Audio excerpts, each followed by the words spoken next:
ഈ സയൻസിന്റെ ഈ കൃത്യതയാർന്ന ഉത്തരങ്ങളൊക്കെ നമുക്ക് ലഭിച്ചിട്ട് ഒരു 1.5-2 നൂറ്റാണ്ടുകളുടെ പഴക്കമേ ഉള്ളൂ. അതിനു മുമ്പ് ഇത്തരം കാര്യങ്ങളിലൊക്കെ മനുഷ്യർ കൂടുതലും ഉത്തരം തേടിയിരുന്നത് മതങ്ങളെയാണ്, മതഗ്രന്ഥങ്ങളെയാണ്.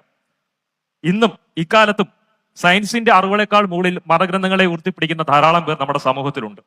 ആയിരക്കണക്കിന് മതങ്ങൾ ഉണ്ടായിട്ടുണ്ട്, ആയിരക്കണക്കിന് പ്രപഞ്ച ഉൽപ്പത്തി സിദ്ധാന്തങ്ങളും ഉണ്ടായിട്ടുണ്ട്. ആഫ്രിക്കയിലെ കുബോഗോ ജനവിഭാഗം കരുതിയിരുന്നത് അവരുടെ ദൈവമായ ബുംബ ദൈവം ഛർദ്ദിച്ചിട്ടതാണ് ഈ ഭൂമിയും മനുഷ്യനും സൂര്യനും ചന്ദ്രനും എല്ലാം എന്നാണ്. അപ്പൊ ഇത് കേൾക്കുമ്പോൾ നമ്മുടെ നാട്ടിലെ വിശ്വാസികൾക്ക് ചിരി വരും, പരിഹസിക്കും. അപ്പൊ നിങ്ങൾ ചോദ്യമായിട്ട് കടന്നു വരുമ്പോഴത്തേക്ക് ഞാൻ ഈ പ്രഭാഷകരോട് ഓരോ ചോദ്യങ്ങൾ ചോദിക്കാം. ഈ പ്രപഞ്ച രൂപീകരണമായിട്ട് ബന്ധപ്പെട്ട് സയൻസിന്റെ വിശദീകരണം എന്താണ്? ഒരു 3-4 മിനിറ്റിലൊന്ന് പറയാം. അത് ചുരുക്കി സാഹസികമാണെന്ന് അറിയാമെങ്കിലും പ്രപഞ്ചോൽപ്പത്തി എന്ന് പറയുമ്പോൾ നമ്മുടെ മനസ്സിൽ ആദ്യം വരുന്നത് ബിഗ് ബാങ് ആണ്. ബിഗ് ബാങ്ങുമായിട്ട് ബന്ധപ്പെട്ട് ഒരു ചുരുക്കി സംസാരിക്കാം. എല്ലാവർക്കും നമസ്കാരം. മറ്റൊരു ലിറ്റ്മസ് വേദിയിൽ എനിക്ക് വരാൻ സാധിച്ചതിന് എസൻസ് ഗ്ലോബൽ അംഗങ്ങളോട് ഞാൻ ആദ്യമായി നന്ദി പറയുന്നു. അപ്പൊ ഇവിടെ നമ്മുടെ ഒറിജിൻ എന്ന് പറയുന്ന പ്രോഗ്രാമില് ചോദ്യം പ്രപഞ്ചോൽപ്പത്തി എങ്ങനെയാണ് ഉണ്ടായിട്ടുള്ളത്, നമ്മൾ ഈ കാണുന്നതെല്ലാം എങ്ങനെ ഉണ്ടായി എന്നുള്ളൊരു ചോദ്യമാണ്. ഞാൻ വരുന്നത് തൃശ്ശൂരിൽ നിന്നാണ്. അപ്പോ തൃശ്ശൂര് വെള്ളയപ്പങ്ങാടിയില് വെള്ളയപ്പം ടീം ടീം ടീം എന്നുണ്ടാക്കുന്ന പോലെ ഉണ്ടാക്കിയതല്ല ഈ പ്രപഞ്ചം എന്ന് ആദ്യം തന്നെ പറയാം.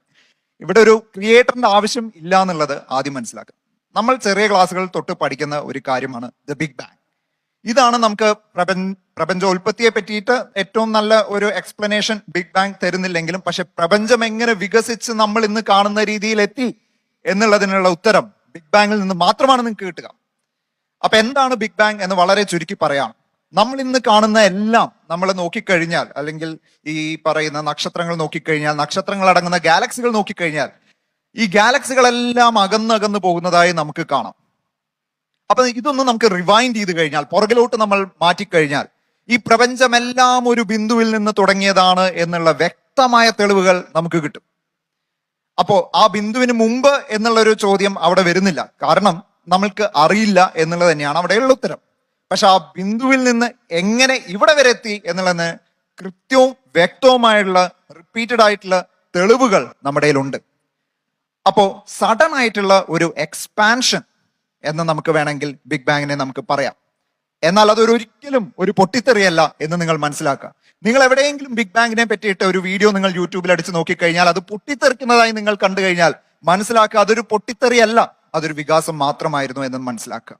അപ്പോൾ ഈ ചുരുങ്ങിയ ഏറ്റവും വളരെ ഹൈ ടെമ്പറേച്ചറിൽ, വളരെ ചൂടോടുകൂടി, വളരെ സാന്ദ്രതയോടുകൂടി, വളരെ ഗ്രാവിറ്റിയോടുകൂടി ഇരിക്കുന്ന ആ ഒരു ബിന്ദുവിൽ നിന്ന് വികസിക്കുകയാണ് സുഹൃത്തുക്കളെ. അങ്ങനെ വളരെ ചുരുങ്ങിയ സമയം കൊണ്ട് ഇതെല്ലാം വികസിക്കുകയും അതും വെളിച്ചത്തിനെ മറികടക്കുന്ന വേഗതയിൽ അത് വികസിച്ചു വരികയും പിന്നീട് ഇന്ന് നമ്മൾ നോക്കിക്കൊണ്ടിരിക്കുമ്പോൾ ഈ വികാസം തുടർന്നുകൊണ്ടിരിക്കുന്നതായി നമ്മൾ കാണുന്നു. ഇതാണ് പ്രപഞ്ചത്തിന്റെ വികാസം. പ്രപഞ്ചോൽപ്പത്തിയല്ല, പ്രപഞ്ചത്തിന്റെ വികാസം. ഓക്കെ, പ്രപഞ്ചത്തിന്റെ വികാസത്തെ പറ്റി വളരെ ചുരുങ്ങിയ വാക്കുകളിൽ പൗലോസ് ഇവിടെ സംസാരിച്ചു.